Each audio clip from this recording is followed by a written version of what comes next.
إن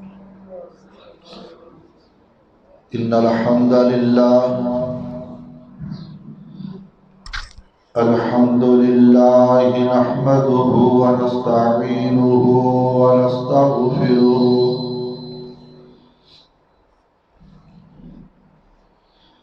ونعوذ بالله من شرور أنفسنا ومن سيئات أعمالنا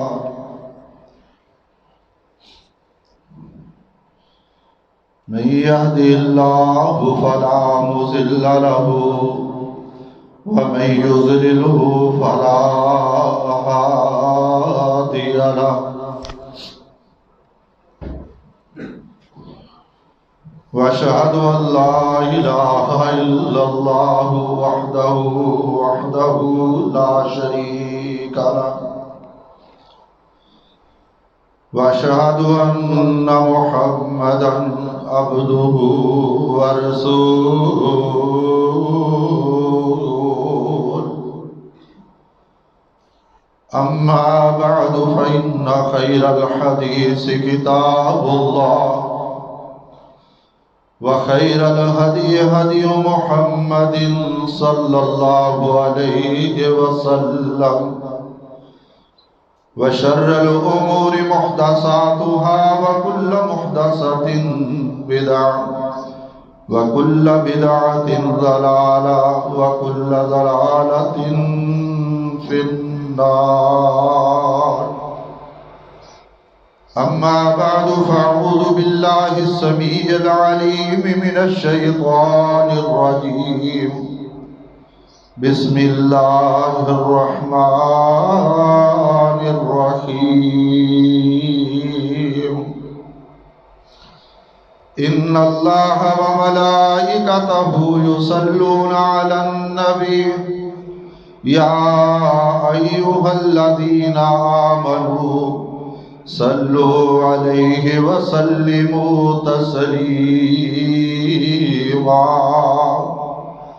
اللهم صل على محمد وعلى آل محمد كما صليت على إبراهيم وعلى آل إبراهيم إنك حميد مجيد اللهم بارك على محمد وعلى آل محمد كما باركت على إبراهيم وعلى آل إبراهيم إنك حميد مجيد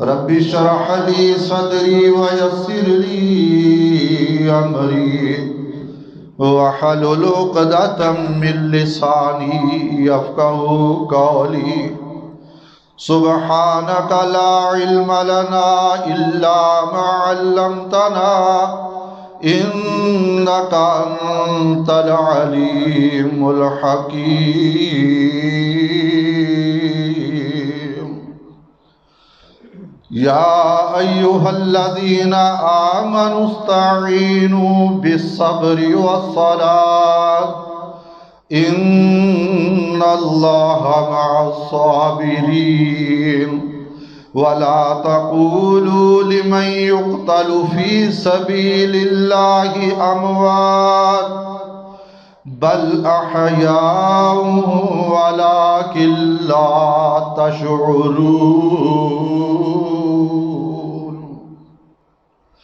ولا تحسبن الذين قتلوا في سبيل الله أمواتا بل أحياء عند ربهم يرزقون ستم کا آشنا تھا وہ سبھی کے دل دکھا گیا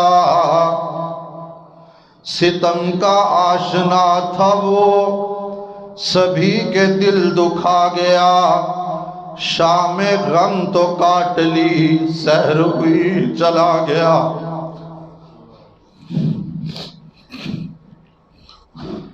ہوائے ظلم سوچتی ہے کس بھنور میں آ گئی، وہ ایک دیا بجھا جو سینکڑوں دیے جلا گیا۔ سبحان ربک رب العزت عما یصفون وسلام علی المرسلین والحمد للہ رب العالمین۔ ہر قسم دی حمد و ثنا اللہ وحدہ لا شریک خالق کل کائنات مالک ارض و سما واسطے خاص۔ اللہ دی بڑائی کبریائی وڈیائی دے بعد انگنت بے شمار لا تعداد درود و سلام نیر تابہ ماہر درخشاں غیرت قدسیاں فخر پیغمبراں رحمت جہانہ والی بے کساں شفیع آسیاں محسن انسانیت شاف محشر سید ولد آدم سید الانبیاء سید الرسل سید البشر جناب سیدنا محمد اکرم صلی اللہ تعالی علیہ وآلہ وسلم دی ذات اقدس مقدس دے ہون۔ دوستو بزرگوں، قرآن مجید دے دو مقام عالی شان اس وقت میں تو صاحب آپ دے سامنے تلاوت کیتے نے۔ دعا ہے کہ اللہ رب العزت شرح صدر دے نال انہاں دے مفہوم نو، انہاں دی تفسیر نو اور انہاں دے خلاصے نو تو صاحب آپ دے گوشے گزار کرن دی توفیق عطا فرمائے۔ دوستو بزرگوں، ان آیات بینات دے اندر اللہ احکم الحاکمین نے اپنی بڑی برگزیدہ جماعت دا تذکرہ فرمایا۔ وہ جماعت کیڑی جماعت ہے؟ دنیا دے اندر کوئی اپنی قیادت واسطے وقت لگاندا ہے، کوئی اپنی قیادت واسطے مال لگاندا ہے، کوئی اپنی قیادت واسطے کوئی چیز صرف کر رہے ہے، کوئی چیز صرف کر رہے ہے۔ یہ ایسی برگزیدہ جماعت ہے کہ جیڑی جماعت اپنی قیادت واسطے، اپنے قائد واسطے، اپنے آقا و مولا دے دین واسطے اپنی جان لٹان دی، اور اسے دا تذکرہ اللہ احکم الحاکمین نے اپنی کتاب مبین دے اندر اس طرح بیان کر کے لوگاں دے مغالطے دور فرما چھڑے۔ فرمایا لوگو مال لٹان والے ہو، وقت صرف کرنے والے ہو، جیڑے میرے رستے دے اندر اپنیاں جانا قربان کر کے آ جاندے نے، تسی اپنے ہاں انہاں نو مردہ تصور کر دے ہو۔ اللہ فرماندے نے نہیں، او مردہ نہیں بلکہ او زندہ نے، پر انہاں دی زندگی دا تسی شعور رکھ دے۔ اللہ پاک فرماندے نے وَلَا تَقُولُوا لِمَنْ يُقْتَلُ فِي سَبِيلِ اللَّهِ أَمْوَاتٌ بَلْ أَحْيَاءٌ وَلَكِنْ لَا تَشْعُرُونَ۔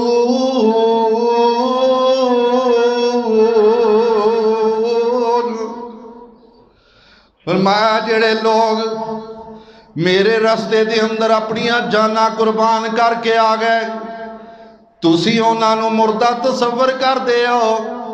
فرمایا بلکہ او زندہ نے، تسی انہاں دی زندگی دا شعور نہیں رکھ دے۔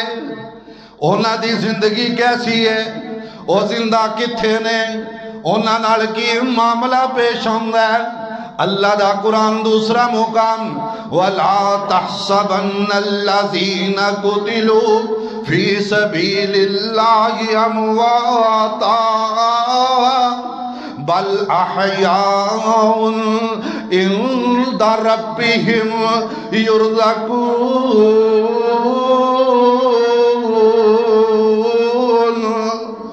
فرمایا تسی خیال کر دے ہو جڑے میرے رستے اندر کٹ کے آ گئے، جانا دے کے آ گئے، خون بہا کے آ گئے، انہاں نو تسی مردہ تصور کر دے ہو۔ فرمایا بلکہ بل احیاء، او جام شہادت نوش کر کے آپ حیات نوش کر جاندے نے۔ ہمیشہ ہمیشہ دی زندگی، اللہ انہاں دی زندگی کیسی ہے؟ اللہ پاک دا قرآن فرماندا ہے، اللہ پاک فرماندے نے عند ربہم، او زندہ نے کتھے؟ اللہ پاک فرماندے نے میرے کول زندہ نے، عند ربہم، اور اگے انہاں دا معاملہ کی ہے؟ اللہ پاک فرماندے نے یرزقون، فرمایا انہوں نے رزق دیتا جاندہ ہے۔ اللہ اکبر اللہ، اللہ تیری جماعت انی برگزیدہ جماعت، انی پیاری جماعت، تینوں انہاں تے پیار انہاں لاڈ ہے۔ اللہ فرماندے نے انہاں نو مردہ نہ آکھیا جے۔ اللہ اکبر کبیرہ، او زندہ نے میرے کول رزق دیتے جاندے نے۔ اللہ پاک دا قرآن صدقے قربان جاواں، جنہاں دی ترجمانی اللہ دا قرآن کر رہا ہے، میں انہاں دا تذکرہ کتوں شروع کراں، کتے ختم کراں؟ علامہ شہید کیا کر دے سر، دامان باغبان سے کفے گل فروش تک بکھرے پڑے ہیں سینکڑوں عنوان میرے لیے، کیڑے عنوان نو شروع کریے، کیدی زندگی نو شروع کریے، کیدی شہادت نو شروع کریے، اور کتھوں شروع کریے، کتھے ختم کریے؟ اللہ اکبر اللہ۔ میں پچھلے جمعے دے اندر عرض کیتی سی، اور اللہ نے ماما ہی ایسی ایسے دین اسلام نو ایسی ماما عطا کیتیاں نے، اللہ دی قسمیں سال پر انہاں دی ماما دا تذکرہ بھی اگر کیتا جائے تو سال دے خطبے جمع ختم ہو سکتے نے، پر انہاں دا تذکرہ ختم نہیں ہو سکتا۔ اللہ اکبر اللہ۔ ایک ماں نال ہور تہاڈی ملاقات کروانا چاہنا، اے ماں یہ دے 4 لختے جگر نے، رات دا ویلے مدینہ دی سرزمین ہے، اپنی چوپڑی دے اندر بیٹھ کے اپنے بچیاں نو کول بلایا، مخاطب ہو کے کہندی ہے میرے پترو جی اماں جی۔ فرمایا بیٹا میں آج تک تواڈے نال غداری نہیں کی، بیٹو جس طرح تسی ایک ماں دے بطن چو پیدا ہوئے ہو، ایویں تسی ایک باپ دی اولاد ہو، نہ میں تواڈے نال خیانت کیتی، نہ تواڈے باپ نال خیانت کیتی۔ بیٹے پوچھ دے اماں جی آج تک ایہو جیاں گلاں نہیں کیتیاں، آج یہ گلاں کیوں کر رہی ہیں جی؟ اللہ اکبر اللہ۔ اماں جی کہندیاں نے بیٹا صبح میدان جہاد سجن والا ہے، آمینہ دے لال مکہ دے در یتیم، ساری کائنات دے سردار جناب محمد صلی اللہ علیہ وسلم اپنے ساتھیاں دے نال میدان جہاد دے اندر جا رہے نے، اور میرے بیٹو تسی بھی تیاری کر لو نا، تسی بھی میدان مقتل اندر جانا ہے، سران دے کفن بن کے جانا ہے، اور میرے او بیٹے ہو جویں میں تواڈے نال خیانت نہیں کیتی، ایویں تواڈے باپ نال خیانت نہیں کیتی، ایویں تانوں دودھ پلان اندر خیانت نہیں کیتی، تواڈی پرورش اندر خیانت نہیں کیتی، تواڈی تربیت اندر خیانت نہیں کیتی۔ اے میرے او بیٹے ہو سویرے میدان مقتل سجے، میدان جہاد سجے، اے میرے بیٹے ہو تسی کٹ جانا گوارا کر لینا ہے، تسی مر جانا گوارا کر لینا ہے، پر آمینہ دے لال مکہ دے در یتیم، ساری کائنات دے سردار محمد صلی اللہ علیہ وسلم دے دین تے کوئی آنچ نہیں ہوان دینی۔ اللہ اکبر اللہ۔ اے بیٹے میدان مقتل دے اندر جنت دے لاڑے بن کے اتر دینے، کفن دے سیرے پا کے اتر دینے میں صدقے قربان جاواں اے جناب شام دا ویلا ہوندا ہے میدان مقتل دے اندر اپنی جوانی دے جوہر دکھاندیاں جام شہادت نوش کر کے آب حیات نوش کر جاندے نے اے شام دا ویلا اماں جی خنسا رضی اللہ تعالی عنہ نو پتہ چل دائے اللہ اکبر اللہ اے اماں جی تیرے 4 لختہ جگر نے جامع شہادت نو نوش کر لیا لڑدیاں جامع شہادت نوش کر گئے نے اماں جی کہندیاں نے اللہ تیرا شکر ہے جلدی نال وضو بنایا بارگاہ الہ العالمین دے اندر اپنے سر نو جھکایا تے اللہ پاک دے شکر دے کلمے زبان تے جاری و ساری نے آندھی اللہ سونیا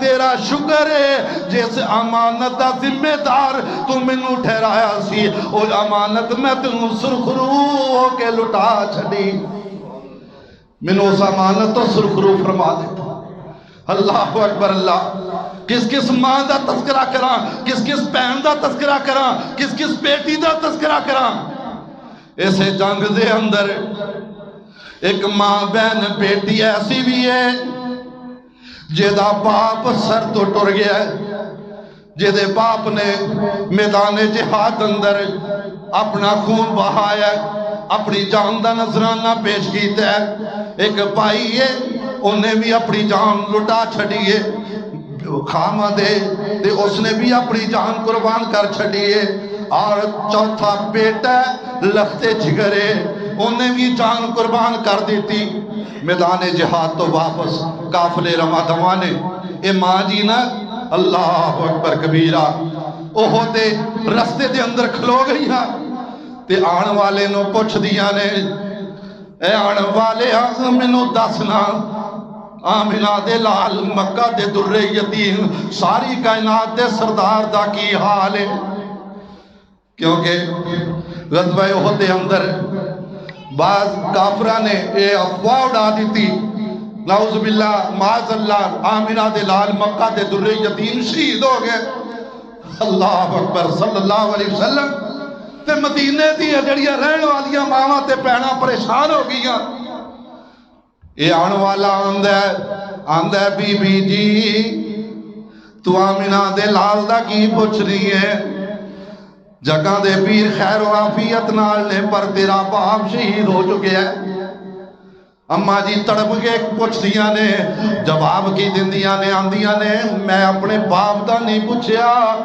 بلکہ فاطمہ الزہرا تے امت دے روحانی باپ دا پوچھیا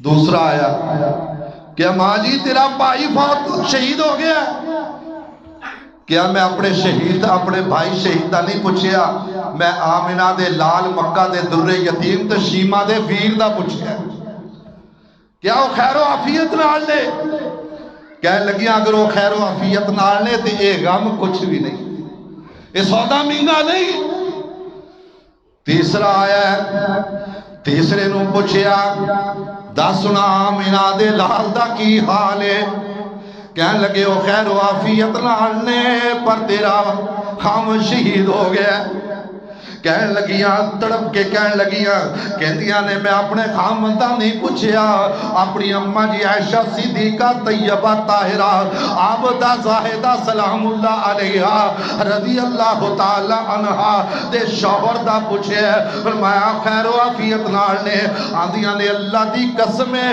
اگر آمینہ دے لال مکہ دے در یتیم اماں جی عائشہ صدیقہ دے سردار قائم و دائم نے تے منو اپنے شوہر دا کوئی غم نہیں اور چوتھان والا آیا کہنے لگا اماں جی تیرا لختے جگر بھی میدان احد اندر جامع شہادت نوش کر گیا کیا منو اپنے بیٹے دا نہیں منو یہ دس آمینہ دے لال دا کی صلی اللہ علیہ وسلم کہ اماں جی وہ خیر و عافیت نال نے سجدے سر نو چکا دیتا کہندی اللہ باپ گیا شوہر گیا بھائی گیا بیٹا گیا اللہ 4 شہادتاں دے بعد اگر اللہ تیرا محبوب پیغمبر سلامت ہے تو اللہ یہ سودا مہنگا نہیں اللہ اکبر یہی میدان احد ہے جو تو کفار دا جنگ گھٹا میرے پاک پیغمبر دے خیمے دا رخ کر دے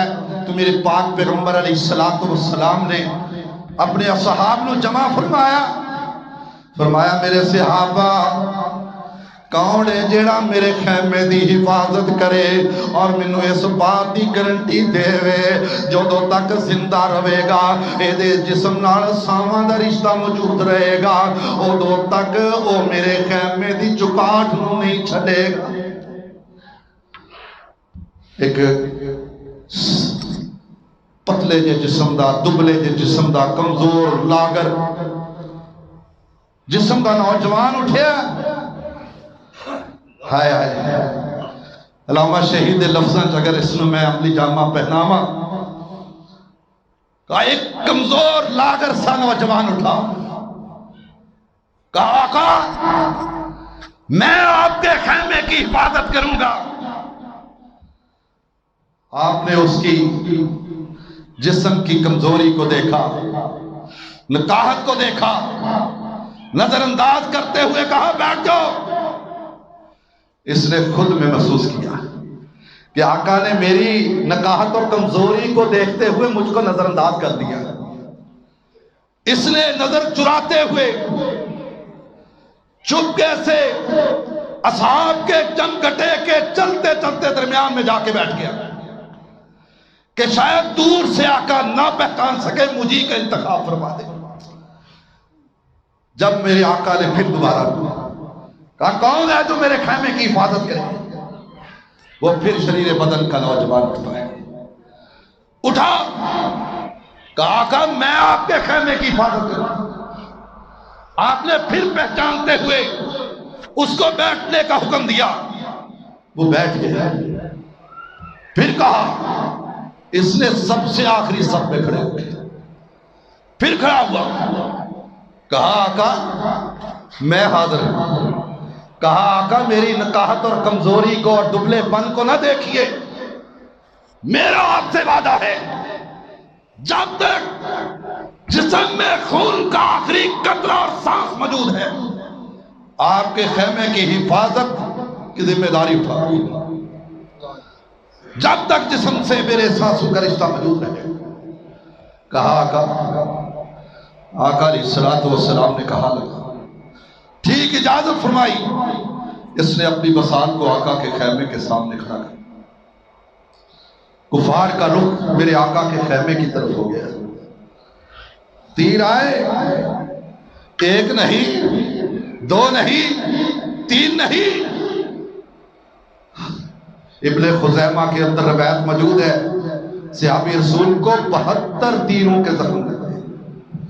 72 تیر جسم میں پیوست ہو گئے. یہ بہوش ہو گیا نیچے گرے. طلحہ و زبیر جو اصحاب رسول کے اس میدان مقتل میں موجود تھے ان کی ڈیوٹی تھی ذمہ داری تھی جو زخمی ہو جائے اس کو اٹھا کر زخمیوں کے خیمے میں لے جا کر اس کی مرہم پٹی کی. اس کو اٹھایا باب جولا کر کے اس کو اٹھا کے لے جا رہے. اچانک اس کی نگاہ کھلی آنکھ کھلی. طلحہ زبیر اس کو بابا جولا کر کے اٹھا کے خیمے کی طرف لے جا رہے. کہا طلحہ زبیر مجھ کو کہاں لے کے چلے؟ کہا آپ کی حالت بڑی غیر ہو چکی ہے. آپ کی مرہم پٹی کی غرض سے زخمیوں کے خیمے میں لے جاؤں. آپ کی حالت بڑی خراب ہے. کہا ساتھیوں رک جاؤ اللہ کے لیے میرے اوپر یہ ظلم نہ کرو. کیوں؟ میں نے اپنے آقا سے وعدہ کیا ہے آقا جیتے جی آپ کے خیمے کی چوکھٹ کو نہیں چھوڑے. ابھی میرے جسم سے سانسوں کا رشتہ موجود ہے. واپس پلٹاؤ. کہا حالت ٹھیک نہیں. کہا حالت وہی ٹھیک ہے جو آقا کے خیمے کے سامنے موجود رہے. واپس پلٹاؤ. واپس پلٹایا گیا. کہا آقا کی قناعت کے سامنے مجھ کو کھڑا کر دو. اس کو خیمے کی قناعت کے ساتھ کھڑا کر دیا گیا. پھر تیروں کی بارش آئی حتیٰ کہ 95 تیر لگے 5 کم 100 تیر. منہ سے ہونٹ نکلی، چیخ نکلی، زمین پہ گرے، اور وہ چیخ کی آواز ان کانوں سے ٹکرائی جن کانوں سے ٹکرانے والی آواز اس کے دل کو بے قرار کر کے رکھ دیتی ہے۔ کون سے کان؟ کون وہ ہستی؟ حریص علیکم بالمؤمنین رؤوف رحیم، کہ کانٹا مومن کے قدموں میں چبھتا ہے، اس کی ٹھیس کو وہ اپنے سینے میں محسوس کرتا ہے۔ آمنہ کے لال، مکہ کے در یتیم، ساری کائنات کے سردار محمد الرسول اللہ صلی اللہ علیہ وسلم اٹھے باہر، جب اپنے ساتھی کا آخری وقت دیکھا تو برداشت نہ کر پائے، سر کو اٹھایا، اپنی گود میں رکھا۔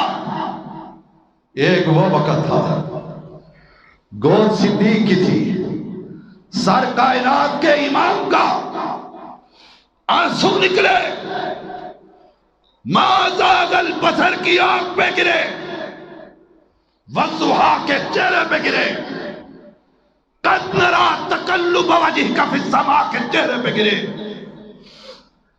نگاہ ان کو کھولا، سامنے صدیق رو رہا ہے۔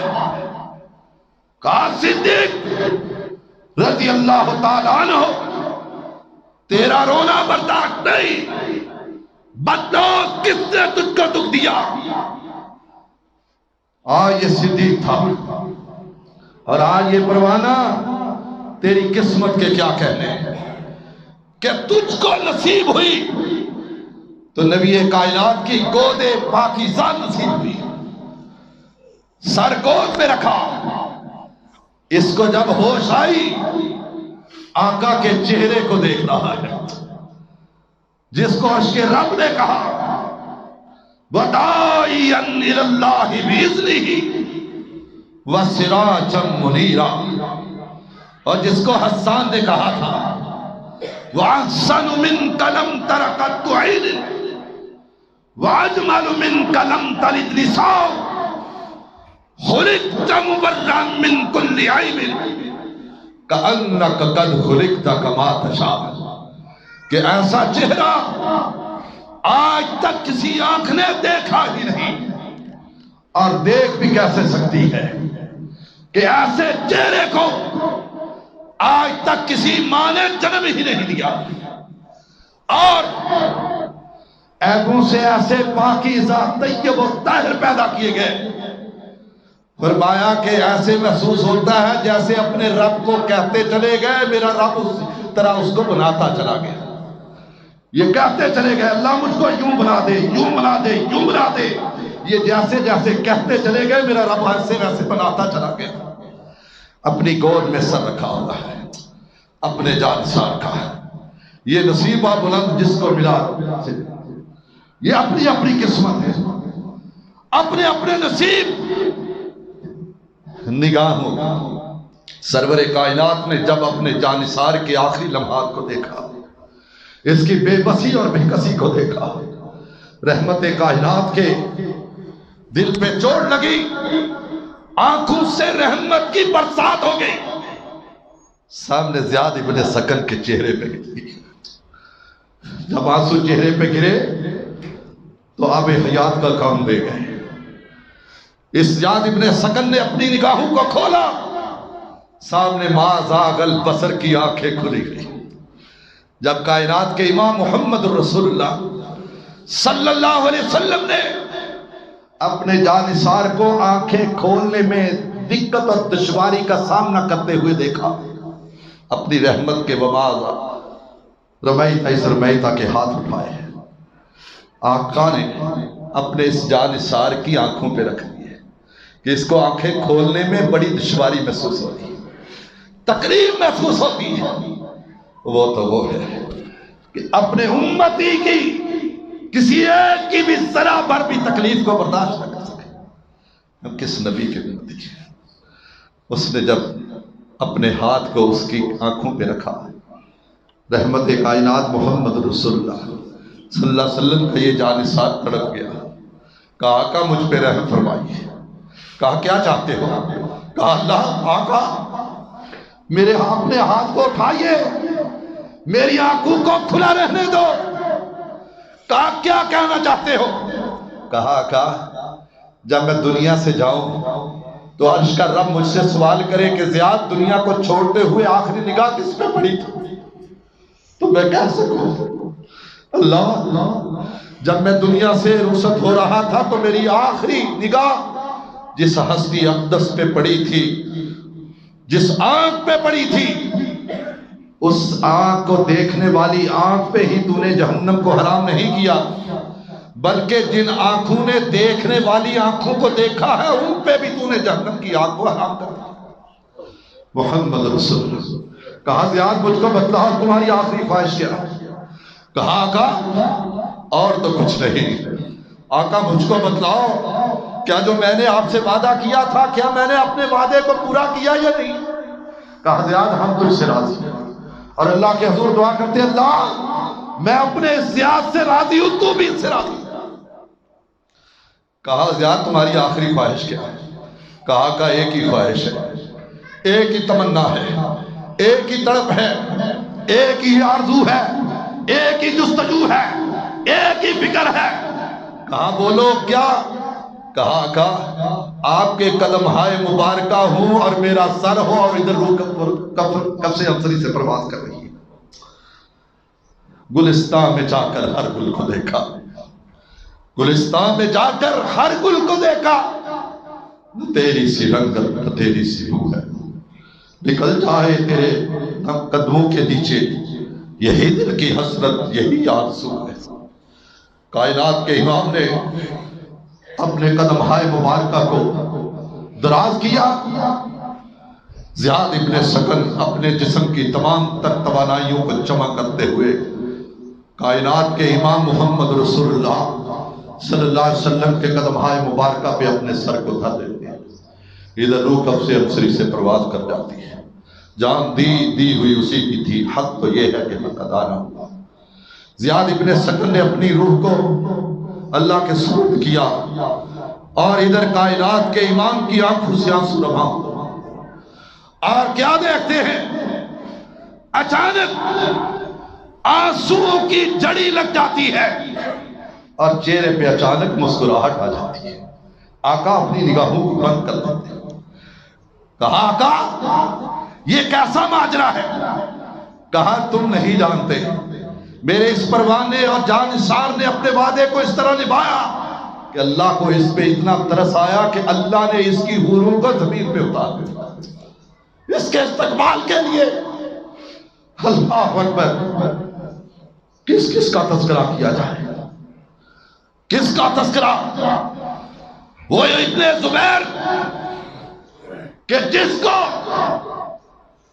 اس دور کے حاکم وقت نے تختہ دار پہ کھڑا کیا، کئی دن گزر گئے، کہا اس کو تختہ دار سے نیچے اترنے نہیں دینا، پھانسی کے پھندے پہ لٹکایا، اور اس کی ماں کو جو خمیدہ کمر والی، جھکی کمر والی بوڑھی عورت کو جا کے پیغام دیا، جو حکمران کے خلاف اپنی زبان کو کھولتا ہے اس کے انجام کو دے۔ ماں اسماء بنت ابی بکر، اللہ تیری قبر پہ کروڑوں رحمت کی برکھا برسائے، اٹھی، لاٹھی کو اٹھایا، لاٹھی کے سہارے کمر کو جھکایا ہوا جب مکہ کے اس چوک میں پہنچی جس میں عبداللہ ابن زبیر کا لاشا لٹک رہا تھا، دیکھا، مسکرائی۔ لوگوں نے کہا ماں کا شاید بچے کی شہادت نے دماغ کو کچھ کر دیا، ماں حواس باختہ ہو گئی۔ ماں کھڑکھڑا کے مسکرائی، کہا ظالموں، تم کہتے ہو کہ میرے بڑھاپے کے سہارے کو مجھ سے چھین کے مجھ کو رلانا چاہتے ہو، تو سن لو، کعبے کے رب کی قسم ہے، میرے بیٹے کا مقام کل بھی تم سے اونچا تھا، آج بھی اونچا۔ میرا بیٹا زندہ تھا تو خطیب تھا، لوگ اس کے سامنے نیچے ہوتے، یہ منبر پہ ہوا کرتا تھا۔ آج بھی دیکھو میرا بیٹا آج بھی منبر پہ کھڑا ہے، تم پھر بھی ذل و خوار ہو کے نیچے کھڑے۔ واہ ماں تیرے حوصلے کے کیا کہہ رہے۔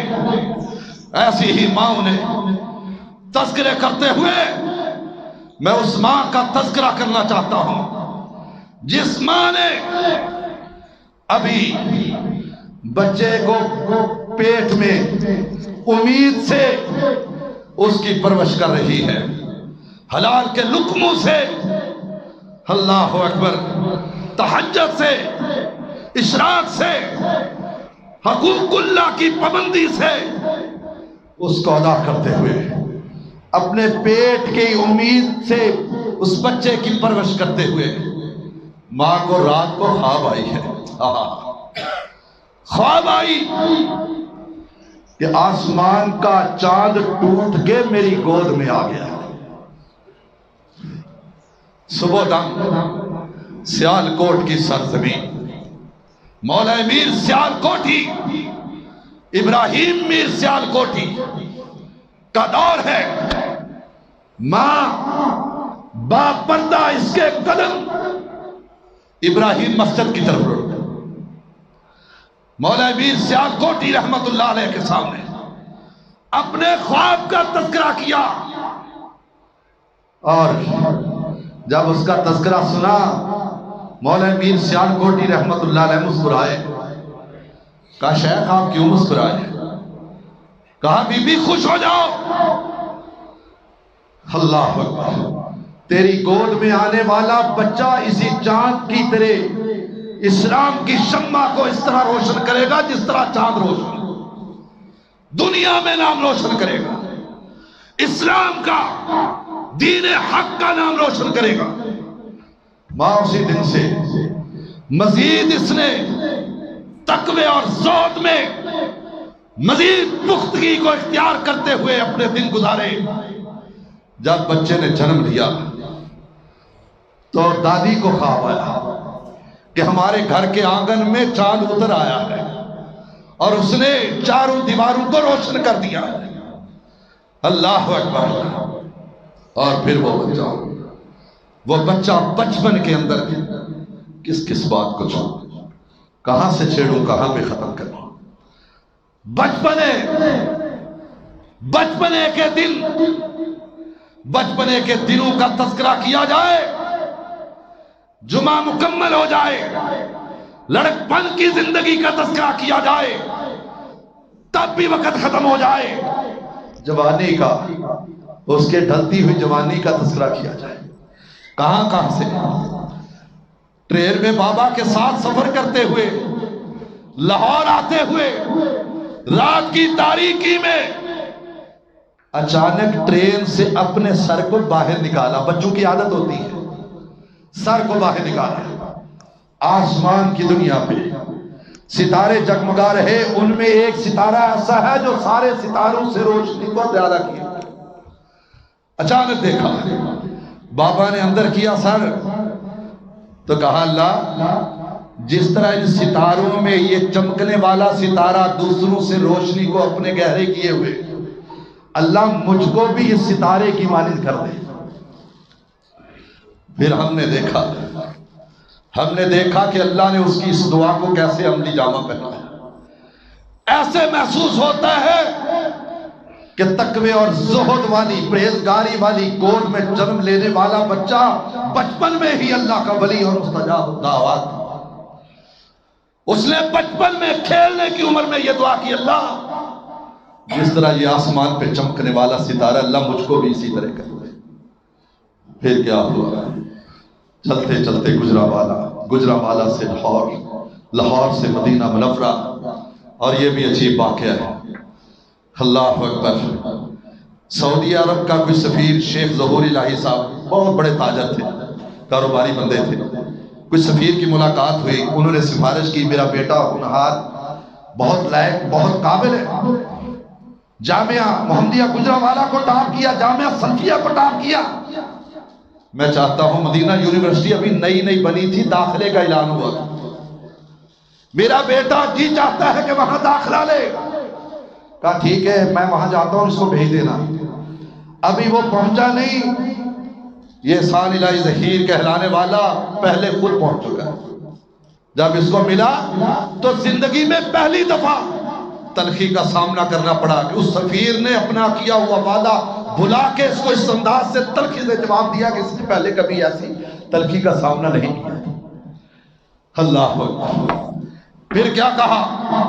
میں نے اللہ اکبر روضہ رسول کے ساتھ، جس کو اللہ کے محبوب پیغمبر نے کہا روضہ من ریاض الجنہ، کہ یہ روضہ میرے روضے میری قبر اور میرے منبر کے درمیان کی جگہ یہ جنت کے ٹکڑوں میں سے ایک ٹکڑا ہے۔ وہاں بیٹھ گئے، بارگاہ الہ العالمین میں عرض کی اللہ یہاں میرا کوئی بھی جاننے والا نہیں، اللہ تو میرے داخلے کے بندوبست کرنا۔ ادھر گاڑی کے اوپر اناؤنسمنٹ ہوتی ہے کہ جس نے مدینہ یونیورسٹی میں داخلہ لینا ہے شام کو ابن باز رحمت اللہ علیہ اس کا امتحان لیں گے، ٹیسٹ لیں گے، وہاں فلاں مقام پہ پہنچ جانا، فلاں باغ پہ پہنچ جانا، مسجد نبوی کے فلاں دروازے کے اوپر۔ اس کے دل نے انگڑائی کھائی، کہا اللہ تو اتنی جلدی دعاؤں کو سننے والا ہے۔ پہنچے، جب ابن باز کی نشست شروع ہی سوال و جواب کی، جب اس کی باری آئی تو اس نے سوالوں کی بچھاڑ کر دی۔ اللہ اکبر۔ پہلی دفعہ سعودیہ میں جانے کے بعد پہلا یہ واقعہ ہے۔ ابن باز نے سوال کیا، اس نے ایک سوال کے کئی جواب دے دیے۔ حدیث کا کسی مقام پہ سوال کیا، اللہ اکبر، اس نے ایک سوال کے کئی جواب دیے۔ جب کہا آپ کا نام کیا ہے؟ کہا احسان ہے۔ کہا واقعی احسان الہی کو ایسے ہی ہونا چاہیے۔ کہا بیٹا کیا آپ ہماری یونیورسٹی میں داخلہ لینا پسند کریں؟ خودداری کا یہ عالم ہے، خودداری کا یہ عالم ہے۔ کہا ابھی میں نے اس معاملے میں سوچا نہیں ہے، میں سوچ کے بتاؤں گا۔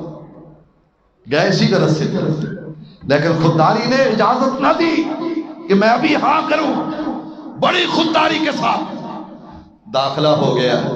اللہ اکبر۔ انشاءاللہ کبھی اس بزرگ سے بھی آپ کی ملاقات کرواؤں گا کہ جس بزرگ نے یہ واقعات سنایا مجھے۔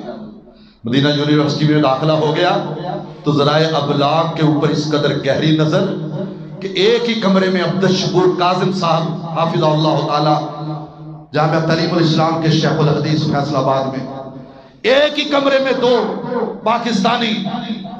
کہا میں دیکھتا ہوں علامہ شہید کے کانوں کے ساتھ ہمہ وقت BBC، ذرائع ابلاغ پہ اس قدر گہری نظر، اور ہر کمرے میں ٹی وی رکھا ہوتا تھا ایک، لیکن علامہ صاحب کے کمرے کے ٹی وی کا رخ دیوار کی طرف ہوتا تھا، صرف خبریں سننے کے، صرف خبریں سنتے۔ چلتے چلتے 65 کا دور آیا، 65 کی جنگ کے ایام، جن کو انہوں نے چینیاں والی مسجد میں بھی خود بیان کیا۔ جب 72 کا 71 کی جنگ کا واقعہ رونما ہوا، جب یہ محمد کریم کے نام نامی پہ لی گئی یہ سلطنت دو حصوں میں بٹ کے رہ گئی۔ 71 کی جنگ کے الفاظ آج بھی وہ کانوں سے ٹکراتے، اپنے وطن سے محبت، اپنی جنم بھومی سے محبت، وہ تڑپ۔ اللہ اکبر۔ 65 کی جنگ ہے۔ کہا ساتھیوں ہم چلتے ہیں بیت اللہ، جا کے اللہ کے حضور گڑ گڑائے، ملتزم کے پاس کھڑے ہو کے دعا مانگ رہے۔ دعا کیا مانگی؟ اللہ پاکستان کی حفاظت فرما۔ اور وہیں پہ علامہ شہید خود بیان کرتے ہیں، کہتے ہم نے دیکھا ایک کڑیل جوان آدمی ملتزم کو تھامے ہوئے گڑگڑاتے ہوئے عربی میں پاکستان کی حفاظت کی دعا مانگا۔ ہم نے جب دیکھا تو وہ شاہ خالد ہے، مکہ کا گورنر، شاہ فیصل کا چھوٹا بھائی۔ ہم نے کہا تم پاکستان کے لیے کیا مانگتے ہو؟ کہا اللہ کی قسم پاکستان اگر محفوظ ہے تو مدینے میں اور مکے میں آنے والی راہیں محفوظ ہیں۔ پاکستان کو کچھ ہو گیا تو یہ راستے محفوظ نہیں رہیں گے، غیر محفوظ ہو جائیں۔ اور پھر اسی طرح جب واپس مدینہ منورہ پہنچے، مدینہ یونیورسٹی کے اندر اپنے وطن سے محبت کا عالم یہ ہے، ہندوستانی لڑکے بھی پڑھتے ہیں، ان سے تکرار ہوا ایک ہندوستانی نوجوان علامہ شہید سے مخاطب ہو کے اپنے ہندوستان کی وکالت کر رہا ہے. علامہ صاحب اس سے جھگڑ رہے ہیں. رات پڑی، علامہ شہید رات کو اپنے معمول کے مطابق اٹھے، بارگاہ الہ العالمین میں سر جھکانے کی غرض سے کیا سنتے کانوں سے رونے کی آواز ٹکراتی ہے. ساتھ والے کمرے میں جیسے کوئی کسی مرض میں مبتلا ہو کر بلک رہا ہو، سسک رہا ہو، رو رہا ہو. کہا شاید کسی بھائی کو تکلیف ہے اور ہماری مدد کی ضرورت نہ ہو. کہا میں نے اپنے کمرے کا دروازہ کھولا اور اس کے کمرے کے دروازے کو کھٹکھٹانے والا ہی تھا کہ اندر سے رونے کی آہوں سسکیوں کی آوازوں نے مجھے رکنے پہ مجبور کر دیا. میں رکا، اپنے کانوں پہ اس کو گیا. کیا سنتا ہوں؟ کہتا اللہ پاکستان کی مدد فرما. آج اللہ کی قسم یہ واقعہ بھی اس لیے آپ کے گوشے گزار کر رہا ہوں. آج ملک کی جتنی مذہبی اور سیاسی جماعتیں ہیں ہمارا ان سے کوئی تعلق نہیں، لیکن ایک بات کہہ دیتا ہوں، کعبے کے رب کی قسم ہے، جس نے بھی اس ملک کے پاکستان کی بابت اپنے بد عقیدہ اور بد ذہنیت کو اس نے استعمال کیا، کعبے کے رب کی قسم ہے رب کا عذاب اس کے اوپر گر کے ہی رہے. اس میں 10 لاکھ شہیدوں کا لہو، اور پھر پوری دنیا میں بسنے والے مسلمان، اللہ کی قسم اس کی جان کے ساتھ اس کی جان دھڑکتی ہے. وہ ہندوستانی نوجوان دن کے وقت جو ہندوستان کے لیے لڑ رہا تھا، رات کو تنہائی میں اپنے رب سے لڑ رہا تھا. کہتا اللہ پاکستان کی حفاظت فرمانا، اللہ پاکستان کی غیبی مدد فرمانا. صبح جب ہم اس سے ملے ہم مسکرائے، ہم نے کہا ساتھی ہم نے تیرے راز کو پا لیا ہے. کہا یہ کیا ماجرا ہے؟ دن کو ہندوستان کے لیے لڑتا ہے اور رات کو پاکستان کی مدد کی دعائیں مانگتا ہے. کہا اللہ کی قسم آنکھوں میں آنسو آ گئے. آج اللہ کی قسم ہمیں اس خطہ محمد صلی اللہ علیہ وسلم، یہ خطہ محمد عربی کا خطہ ہے جس کو ہمارے آباء و اجداد نے لا الہ الا اللہ محمد رسول اللہ کی بنیاد پہ اپنی وہ بچیاں قربان کی کہ جن کی چادر کو بھی آسمان کے نیل گچھک نے نہیں دیکھا، آسمان کے سورج نے نہیں دیکھا، آسمان کے اوپر دمکنے اور چمکنے والے چاند کی کرنوں نے نہیں دیکھا.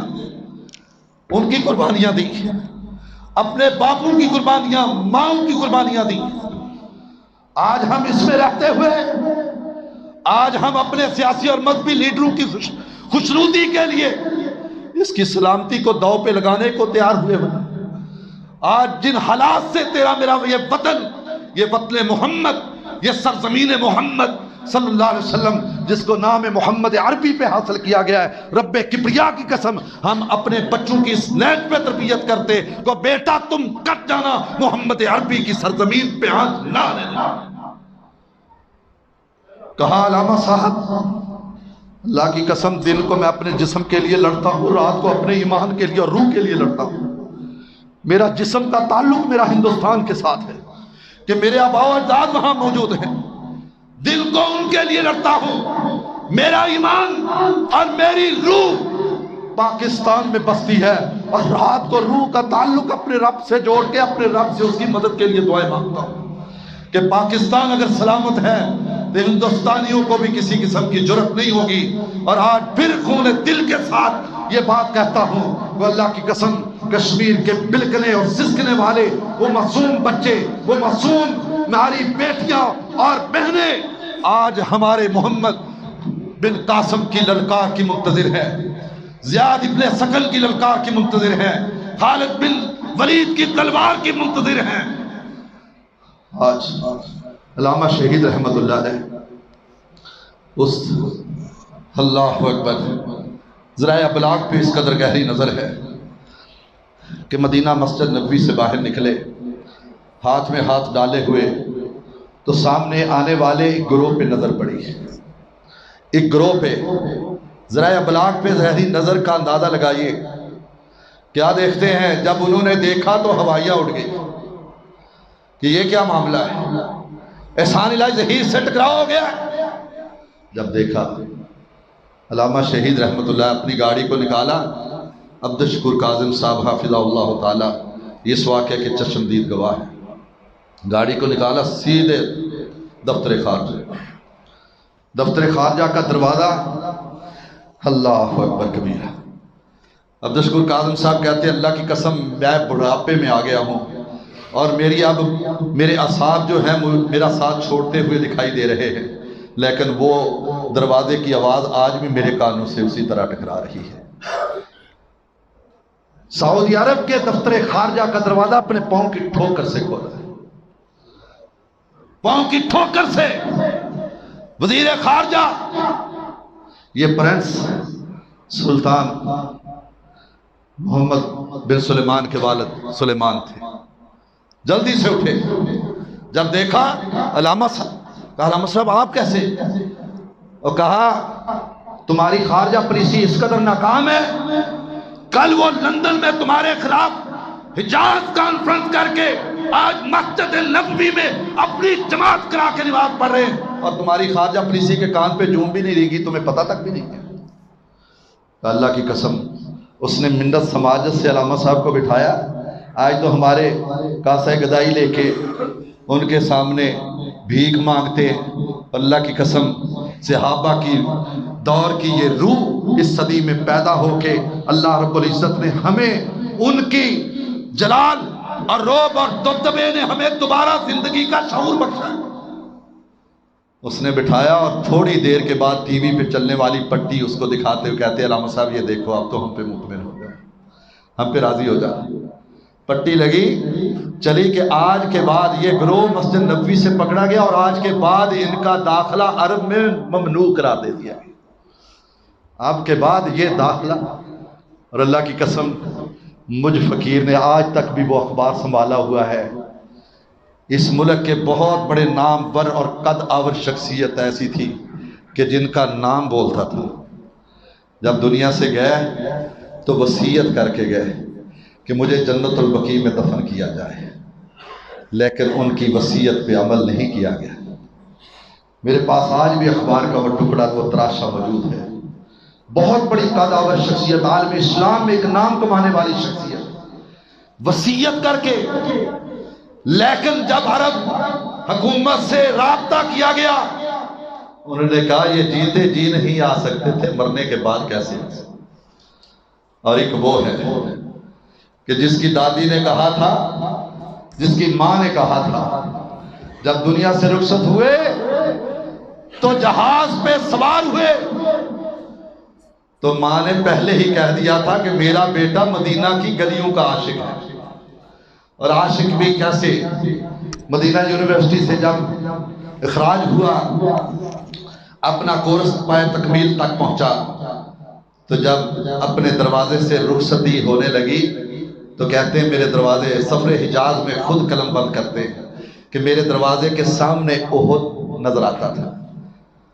جب بھی میں صبح سویرے اٹھتا تو سامنے احد کو دیکھتا اور دیکھ کر اپنی آنکھوں کو ٹھنڈا کرتا تھا، جس کی مثالیں اللہ کے رسول نے دی ہے، جس کی مثالیں اللہ کے رسول نے اپنی حدیث میں دی کہ احد ہم سے محبت کرتا ہے، ہم احد سے محبت کرتے ہیں۔ کہا اس کی دیکھ کر اپنی آنکھوں کو ٹھنڈک پہنچاتا، لیکن آج اللہ اکبر، آج کے بعد شاید میں احد کو نہ دیکھ سکوں۔ مدینہ یونیورسٹی کو چھوڑتے ہوئے کہا میرے دل میں ایک تڑپ نے انگڑائی لی، میں نے کہا اللہ شاید آج کے بعد پھر میں احد کو نہ دیکھ سکوں۔ جی بھر کے احد کو دیکھا، دیکھتے دیکھتے کہتے ہیں میری آنکھوں سے آنسو رواں ہو گئے۔ کیا ہے احد؟ آج میں تجھ سے جدا ہو رہا ہوں۔ ساتھ ہی کہا میری زبان سے میرے رب نے کلمے کہلوائے۔ کہا احد تیری جدائی مجھ سے برداشت نہ ہو پائے گی، لیکن احد یہ جدائی عارضی جدائی ہے، بہت جلد ان قریب ہمیشہ ہمیشہ کے لیے میں تیرے پاس لوٹ کے آؤں گا۔ اللہ، پھر ان الفاظ کو اللہ نے عملی جامہ کیسے پہنایا۔ عبد المجید ندیم رحمت اللہ علیہ وہ فوت ہو گئے، دیوبند کے بہت بڑے عالم دین تھے، اللہ کے ولی تھے۔ یہ ساتھ علامہ صاحب کے جنت البقیع میں جا رہے ہیں، وہ چلتے چلتے آگے نکل گئے، علامہ شہید رحمت اللہ علیہ پیچھے کھڑے ہو گئے، امام مالک کے پہلو میں اور حضرت عثمان غنی رضی اللہ تعالی عنہ کے قدم ہائے مبارکہ کے پاس ایک خالی جگہ قبر کا ٹکڑا موجود تھا، تو علامہ شیر وہاں کھڑے ہو کے اپنے دامن کو پھیلا دیتے، کہتے اللہ اکبر کبھی کون کہ اللہ کی قسم میں اگر ان کی دعاؤں کی قبولیت کا اگر تذکرہ کرتا رہوں تو یہ ختم نہ ہو۔ بیت اللہ گئے، پہلی دفعہ ابتسام، علامہ ابتسام الہی ظہیر ان کے ساتھ ہے، اپنے کندھے پہ اٹھایا، بیت اللہ کا طواف کیا، طواف کرنے کے بعد مکمل تکمیل کے اوپر ملتزم کو تھام کے کہتے ہیں اللہ جیسے تو نے مجھ کو اپنے دین کے لیے قبول کیا، اللہ ابتسام کو بھی اسی طرح قبول کر لے۔ اللہ اکبر۔ میں نے دیکھا اس گناہگار آنکھوں سے کہ حافظ صاحب ممبر پہ بیٹھتے خطبہ دینے کے لیے، ابھی اذان مکمل نہیں ہوتی، حافظ صاحب کی آنکھوں سے نکلے ہوئے آنسو داڑھی کو کراس کرتے ہوئے دامن پہ گرتے ہوئے دکھائی دے رہے۔ اس طرح اللہ نے دعا کو خوب شرف قبولیت عطا کی، اور 27ویں شب قدر کی دعا میں بڑی بڑی مساجد، بادشاہی وزیر خان والی مسجد سمیت بڑے بڑے ائمہ مساجد اس دعا میں شمولیت اختیار کیا کرتے تھے۔ اللہ اکبر۔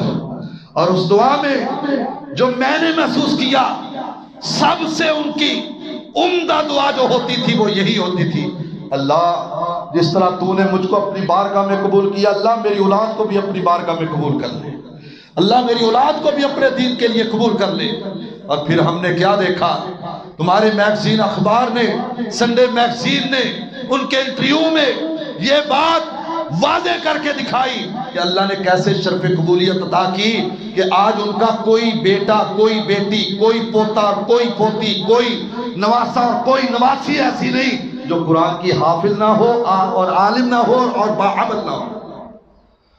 اللہ اکبر۔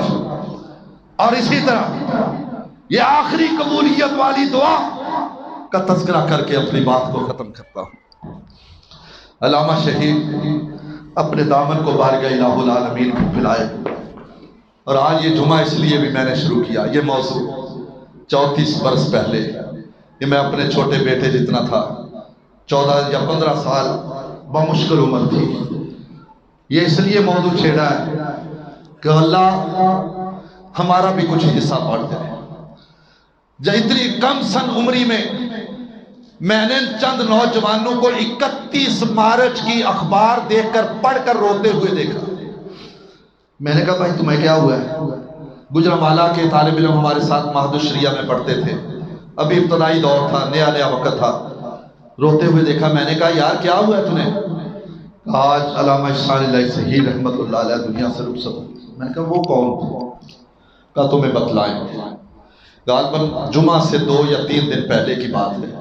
جمعے والے دن ہمیں چھٹی ہوتی تھی، اور چھٹی والے دن انہوں نے صبح سویرے تقریباً 9:30-10 بجے علامہ شہید کی کیسٹ کا انتظام کیا، اور مدرسے کے 5 نمبر کمرہ مسجد کے ساتھ والے کمرے میں اس کا انتظام کیا۔ چند ایک نوجوان بچوں کو بلایا اور ان میں سے میں بھی تھا۔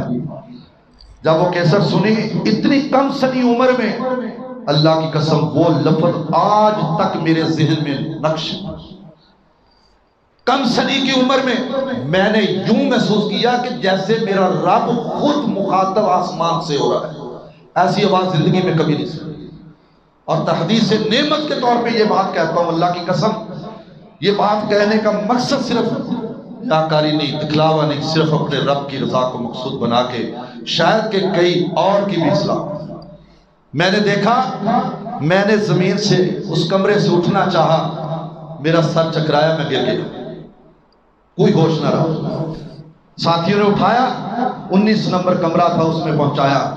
رات بخار ہوا، حتیٰ کہ 18 دن اسی طرح بخار کے عالم میں پڑا رہا۔ ہوا کیا، عبداللہ سلفی صاحب رحمت اللہ علیہ، مجھے آج بھی ان کی گاڑی کا وہ مکمل یعنی کہ جو ماڈل تھا وہ مجھے میری آنکھوں کے سامنے آج بھی ہے۔ پہلی گاڑی جو عبداللہ سلفی صاحب دبئی سے لے کے آئے تھے، اس میں سوار کر کے مجھے اپنے گھر چھوڑ کے گئے۔ یہ 416 40 یا 50 دن کے قریب اسی کیفیت میں رہا، اور بے ہوشی کے عالم میں وہی لفظ کیسٹ والے تاری تھے۔ میرے تایا جی محمد یوسف صاحب اللہ پہ کے رحمت فرمائے، وہ جب میری یہ بات کو سنتے بے ہوشی کے عالم میں، کہتا ہے جا اور چھوڑ وہاں پہ۔ میں نے کہا تھا وہاں نہ چھوڑنا، چھوڑا ہے نا، آپ دیکھ لیا رزلٹ کیا ہے۔ اللہ کی قسم جب ہوش آیا تو جب وہ آواز کان سے پڑی، اللہ کی قسم آج تک اس آواز کے بغیر کسی آواز نے تسکین قلب کا کام نہیں کیا سوائے اس آواز کے۔ تب سے لے کر اب تک وہ تڑپ، وہ جستجو، وہ فکر آج بھی بائنی اسی طرح ایک انچ بھی آگے یا پیچھے ہونے کا نام نہیں لیتی، جسی کی بنیاد پہ اللہ کی قسم آپ احباب جانتے ہیں اللہ رب العزت نے مجھے جس چیز سے بھی نوازا، میں کہتا ہوں اللہ جس کی وجہ سے میں اس اسٹیج پہ، اس منبر رسول پہ، مصلی رسول پہ کھڑے ہونے کے اللہ مجھ کو قابل کیا ہے، اللہ میرے اور میرے سمیت میری اولاد کو بھی ان کے لیے صدقہ جاریہ کر دے۔ ان کی دعا کیا ہوتی ہے؟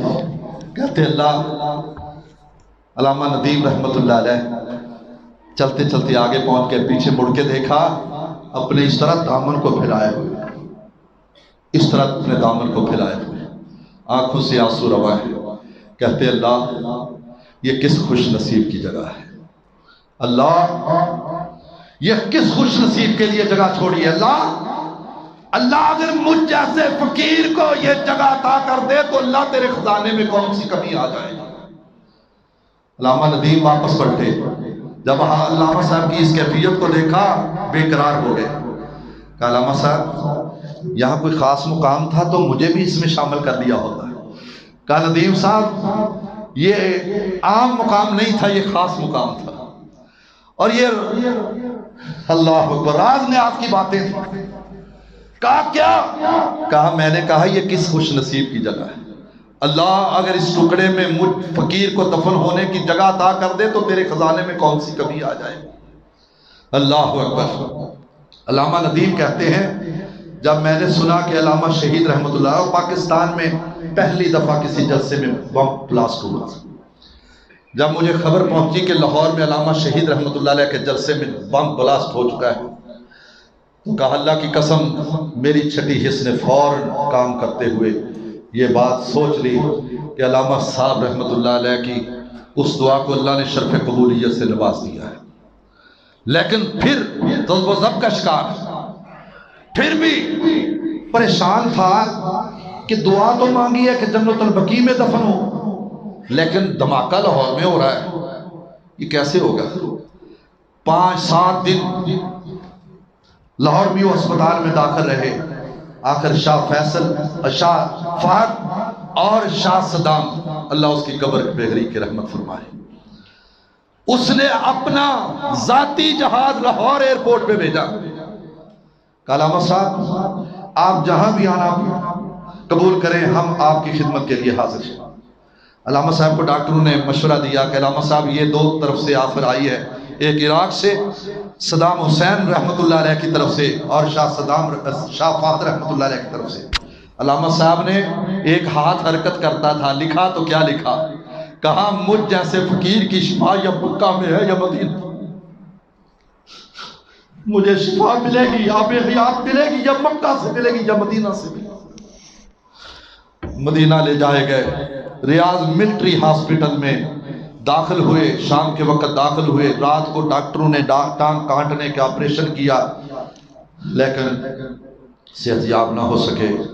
صبح کا وقت ادھر تہجد کی اذانیں مسجدوں کے میناروں سے گونج رہی تھی اور ادھر اس کی روح قبض سے پرواز کر رہی تھی، اور زبان پر یہی کلمے تھے ان صلاتی و نسکی و محیایا و مماتی للہ رب العالمین۔ جان دی ہوئی اسی کی تھی، حق تو یہ ہے کہ حق ادا نہ ہوا۔ اور پھر دیکھو قدرت کا کرشمہ، دیکھو قدرت کا کرشمہ کہ سعودی عرب کا یہ قانون ہے کہ اگر بادشاہ وقت بھی کسی شہر میں فوت ہو جائے تو اسی شہر میں اس کی قبر ہوگی۔ یہاں جو ہمارا طریقہ ہے نا ایک شہر سے دوسرے شہر میں منتقل کر دینا، تو یہ ان کا قانون ہے کہ کوئی میت ایک شہر سے دوسرے شہر میں منتقل نہیں ہو سکے۔ اللہ جب علامہ صاحب رحمت اللہ علیہ شہید ہوئے، پورے عرب میں خبریں پھیل گئی، تو جب آپ کے لیے جہاز کا انتظام ایئر لائن کے ذریعے آپ کی میت کو ریاض ملٹری ہسپتال سے اٹھا کر مسجد نبوی میں پہنچایا گیا، علامہ ندیم رحمت اللہ علیہ کہتے ہیں میں نے اسی وقت یہاں سے اپنا جانے کا انتظام کیا کہ میں دیکھوں تو صحیح یار کہ میرا یار کیسے دنیا سے جاتا ہے اور کیسے اپنی دعا کو قبول ہوتا ہوا دیکھتا ہے۔ کہاں پہنچے، کیا دیکھتے ہیں؟ ریاض میں ایک جنازہ اور دوسرا مسجد نبوی میں آپ کے استاد محترم عبداللہ بن باز رحمت اللہ علیہ۔ اور کون عبداللہ بن باز رحمت اللہ علیہ؟ اللہ اکبر۔ جب القادیانیہ کتاب کا مقدمہ مکمل کر چکے روضہ رسول کے پاس بیٹھ کے، القادیانیہ کتاب، اور اللہ کی قسم مسلمانوں، قادیانیوں سے ہوشیار اور خبردار رہنے کے لیے علامہ شہید کی القادیانیہ کتاب، اس کا اردو میں ترجمہ ہو چکا ہے، اس کو اپنے گھروں میں رکھو۔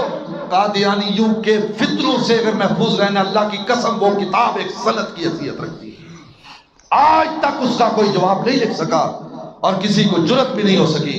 جب اس کا مقدمہ مکمل کیا تو لکھتے لکھتے اونگ آ گئی، نیند آ گئی، تو کیا دیکھتے ہیں؟ سرور کائنات محمد رسول اللہ صلی اللہ علیہ وسلم کی زیارت۔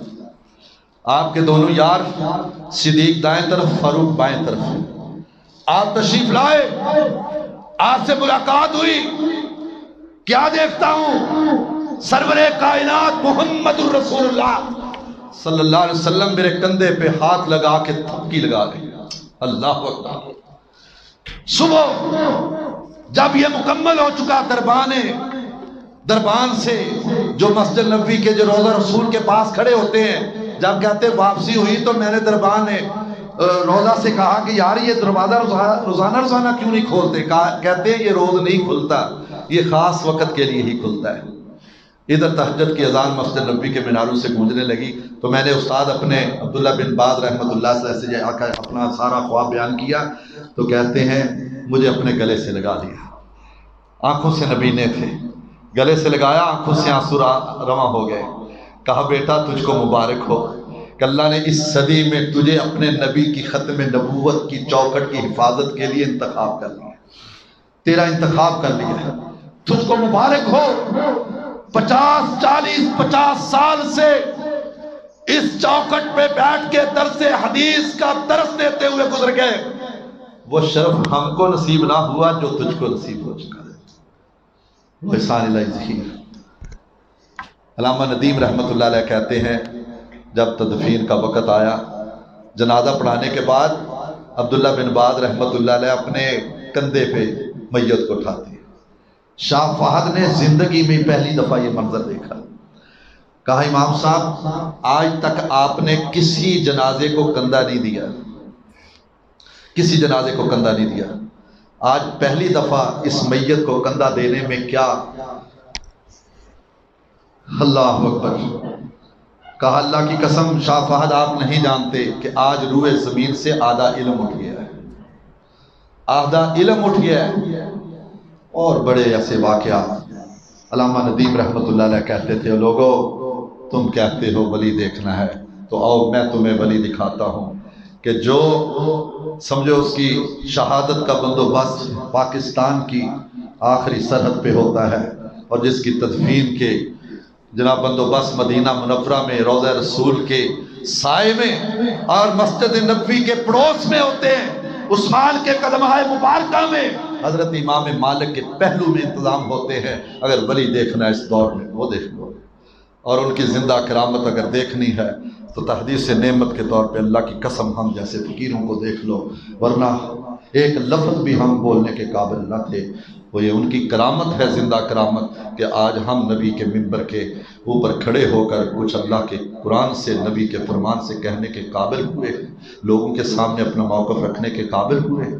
تو اللہ رب العزت سے دعا ہے کہ اللہ جہاں بھی لیٹے ہیں ہمارے شہداء، اللہ جن کی وجہ سے اللہ تو نے ان کے مشن کو اپنانے کی برکت سے اللہ ہمیں عزت سے نوازا ہے، اللہ کروٹ کروٹ جنت الفردوس کا داخلہ نصیب فرما، اللہ ان کے جنت میں درجات بلند فرما، اللہ ان کی حوض کوثر پہ حاضری کے ساتھ جام کوثر محبوب کائنات محمد رسول اللہ صلی اللہ علیہ وسلم کے دست مبارک سے ان کے نصیب فرما۔ ربنا تقبل منا انک انت السمیع العلیم وتب علینا انک انت التواب الرحیم وصلی اللہ علیہ وسلم۔